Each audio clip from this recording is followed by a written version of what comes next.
유치원에 다니는 두 아이를 둔 맞벌이 부부입니다. 아이들이 어리기 때문에 손이 많이 가고 엄마가 매우 필요한 상황인데요. 제가 퇴근 후 애들을 하교시켜 집에 오면 아내는 자주 집에 없습니다. 저보다 일찍 퇴근을 하는데도 말이죠. 아이를 낳기 전부터 아내는 술만 마시면 몸을 못 가눌 정도로 마시고 마실 때마다 새벽에 들어와서 많이 싸웠습니다. 최근 5개월 동안도 월 4회에서 5회씩 항상 술을 마시고 새벽 3시 이후 귀가를 하고 외박은 2번이나 했습니다. 아침에 집에 들어와서 집안 아무데나 토하고 쓰러져 잡니다. 저희 어머님이 아이들을 봐주시니 아이들에게 더 무관심한 것 같습니다. 아내와 대화도 시도해봤지만 그때뿐입니다. 그러던 중 아내 내비게이션 앱으로 잠깐 검색을 하다가 우연히 주행 기록을 봤습니다. 점심때쯤 회사 근처 무인텔에 갔던 기록이 나오더라고요. 같은 이름의 무인텔이었고 2시간 정도 있었는데요. 최근 들어 일주일에 2-3번 다닌 걸로 보입니다. 어떻게 된 일이냐고 따져 물어보니 일하다 힘들어서 잠깐 자러 갔다는데요. 일주일에 2-3번 무인텔에 쉬러 간다는 걸 믿을 수 있을까요? 더 이상 아내를 의심하면서 사는 게 힘듭니다. 이혼을 하고 싶은데 아내는 자신은 전혀 잘못이 없다 결백하다고 합니다. 휴대전화는 늘 지우는지 전화 기록이나 메시지는 별게 없는데요. 주행 기록까지는 지우지 못했나 봅니다. 이혼 소송을 한다면 무인텔 기록으로 아내의 부정행위를 입증할 수 있을까요?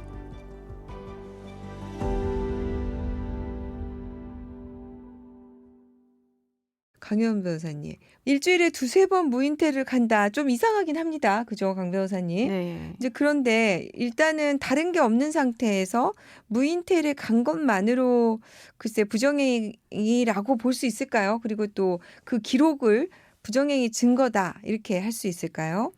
그러니까 주장은 그렇게 하실 수 있을 것 같습니다. 당연히 그렇게 하셔야 되고요. 근데 이제 무인텔에 갔던 내비게이션 기록만이 그게 다 부정행위를 입증할 수 있는 증거가 되는지는 사실 좀 판단을 좀 더 해봐야 되고. 아니 사실은 이제 뭐 힘들어서 잠깐 자러 갔다고 하는데 좀 이상하고 믿을 수 없기는 하지만 이상합니다만 네. 하지만 그것만으로 뭐 누구 부정행위를 하려면 누구 상대방이 있어야 되는데 그러니까, 뭐 네. 누가 누구를 만났는지 남자를 만났는지 여자를 만났는지 뭐 이런 것도 아무런 증거가 없기 때문에 이거는 좀 다른 재반 증거도 조금 수집을 해보셔야 될 것 같습니다.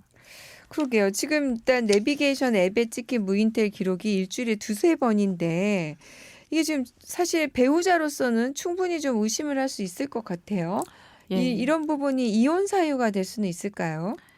아무래도 정상적인 결혼 생활을 하신다면 혼자 무인텔을 가실 일은 거의 없을 것 같습니다. 그래서 유치원을 다닌 어린 자녀도 있고, 근데 새벽 귀가도 여기에 대해서 새벽 귀가도 하시고 외박도 하고 아침에 오시고 또 집에 오시면 술에 만취한 채 오시니까 이거는 좀 배우자로서 정말 일반적인 사람으로서는 부정행위가 아닌가 이런 의심을 해볼 수도 있는 상황이고, 네. 근데 이 상황에서 부정행위까지 입증은 조금 불명확하다라고 하더라도 일단 혼인 관계를 이제 좀 파탄에 이르게 하는 부부간에는 서로 신의와 애정 이런 것들로 인내로 이제 공동체를 유지해야 되는데 신뢰를 좀 깨뜨릴 만한 행동을 한 건 맞기 때문에 부정행위가 유책 사유가 아니더라도 혼인 파탄 책임에 있는 유책 배우자로는 당연히 인정되실 것 같습니다. 그러게요. 지금 보니까 우리 강 변호사님이 말씀하신 대로 음주와 늦은 귀가가 이게 지금 아이들을 돌보지 않고 있잖아요. 이렇게 술 때문에.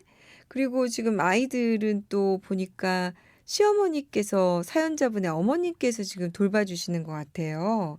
그런 상황에서 자녀 양육을 전혀 돕지 않는 거 이런 부분도 어떻게 귀책 사유로 볼 수 있을까요? 예, 자녀를 돌보지 않고 음주하시고 늦은 귀가 이런 거는 정말 전형적인 유책 사유로 보입니다. 특히 아내분이 사연자분보다 퇴근도 일찍 하신다고 하시는데 또 이런 거는 뭐 꼭 여자만 이런 게 해야 되는 게 아니라 이제 역할 분담 차원에서 어린이집 하원은 퇴근을 일찍 하는 아내분이 하시는 그런 걸로 이제 서로 간의 양육 의무를 분담하는 게 맞는데 이런 부부 간의 협조 의무를 이행하지 않으시는 거는 좀 혼인 관계를 파탄을 제공하는 유책 사유로 볼 수 있을 것 같습니다. 자, 사연자인 아빠가 지금 만약에 이혼을 결심할 경우에 이럴 경우에 아이들에 대한 친권 양육권을 가져올 수 있을까요? 네. 근데 일단은 이제 배우자가 그런 행동을 한 게 이제 괘씸하시고 한데 이제 친권 양육권의 관점에서는 이제 아이들의 복리를 기준으로 보셔야 되기 때문에 아무래도 유책 사유가 있는 배우자의 경우에는 친권 양육권을 좀 판단하는 데 있어서 아무래도 안 좋을 수밖에 없습니다. 그래서 지금 사연자분의 어머니가 이제 보조 양육자로 돌보시고 아내분이 지금 잘 집에 들어오지 않은 상황에서 아버지가 이제 아이들의 사실상 주 양육자로 보입니다. 그래서 제 생각에는 이제 친권 양육권으로 지정받으실 수 있지 않을까 싶습니다만 일단 법원에서 판단하는 양육자를 판단하는 기준을 좀 소개해드리면 좋을 것 같습니다. 기존의 주 양육자가 누구였는지, 주 양육자가 누구였는지, 애착 관계가 어떠한지, 또 양육 환경 이제 각자가 서로 애를 키우겠다고 하시면 내가 키울 양육 환경이 어떠한지 이런 거를 좀 보시고요. 또 보조 양육자와의 애착 관계도 보고 보조 양육자의 건강 이런 것도 봅니다.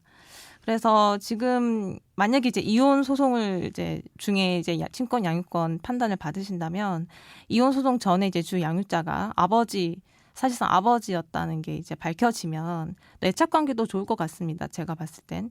그래서 이제 아버지도 친권 양육권으로 지정받으실 수 있지 않을까 싶습니다. 네. 저희가 이제 양육권과 관련해서 유책 배우자는 무조건 양육자로 안 된다. 또 이것도 이제 아니고, 양육자를 판단하는 기준은 주 양육자가 누구였는지 우리 지금 강 변호사님이 방금 설명해 주신 대로 아이들 복리를 기준으로 해서 누가 아이를 키우는 것이 가장 적합했는지 이제 이런 것들을 주로 많이 보는데요. 아마 이 사연 같은 경우에는 아내분의 지금 여러 가지 혼인을 파탄에 이르게 한 행위로 봤을 때 양육자로서 좀 적합해 보이지도 않을 뿐만 아니라 지금 사연자분의 어머님이 주 양육을 담당하고 계셨기 때문에 아마 사연자분이 아이들에 대한 친권 양육권자로 지정될 가능성이 높지 않을까 그런 생각이 드네요. 네. 오늘 강효은 변호사님 어려운 사연이었는데요. 도움 말씀 감사합니다. 감사합니다. 양소영 변호사의 상담소 양담소는 내일 또 문을 엽니다. 끝곡 마룬5입니다. She will be loved 들려드릴게요. 양소영이었습니다.